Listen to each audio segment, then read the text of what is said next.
Relationship tip number 17, satisfy your husband. Hey everybody, this is relationship coach Courtney. You know, they say that many women get married expecting their husbands to change, and many men get married expecting that their wives never will change. Both expectations are a little unrealistic because everybody changes, and the changes that happen are not always the one that we desire. However, there is a change that should not happen, and that is your sexual satisfaction. Your sexual satisfaction.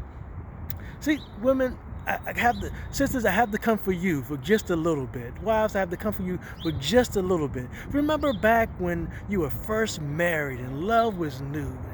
You were excited about your husband. You were excited about having sex with your husband.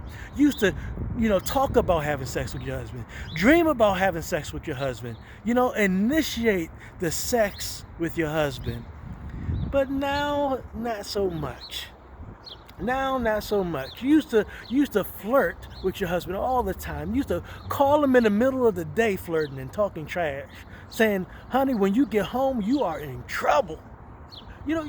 Back then, you used to do that. But not so much now. A few years and a few kids later, and things have kind of changed. It was a time when you would come to bed with, these little sexy outfits and, matching underwear. Now you come to bed with, pajama pants, a big oversized t-shirt, a scarf and rollers and glasses. And now, don't get me wrong. I believe you should be comfortable going to bed. However, the sex with your husband is, the fervor, the excitement about sex with your husband has kind of died down. And we're still attracted to you. We're still interested in you. We just wonder sometimes, are you interested in us? Because you don't initiate the sex like you used to. There was a time where, again, you used to initiate that sex, and now we're wondering, are you still attracted to us?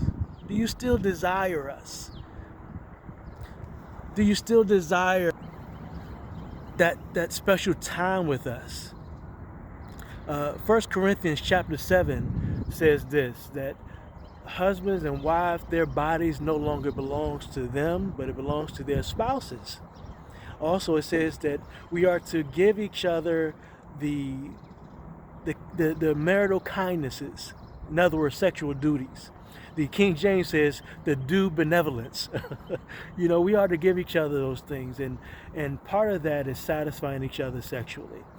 And what God's desire is that their wives initiate sex sometimes. So, sisters, I like to give you a suggestion that at least once a month, you initiate sex with your husband. You initiate the physical intimacy. You initiate making love and make it an event. Get the lingerie, get the perfume, bring the heels to bed, the rose petals, the bubble bath, whatever it is, make it an event. You may have to put the kids to bed early, pick up some pizza or some Chick-fil-A or something, and so you won't have to cook or whatever. Put the kids to bed early and set the mood for building that relationship even further. Do a little role playing. That's a wonderful time. Sister, you be the boss and he's your secretary, and you say, at this job we encourage sexual harassment. Whatever it is, make an event, make a memory. I still remember the times when my wife has done things like this. We make memories. I still look back and I'm like, woof, wow. But it moved me to up my game.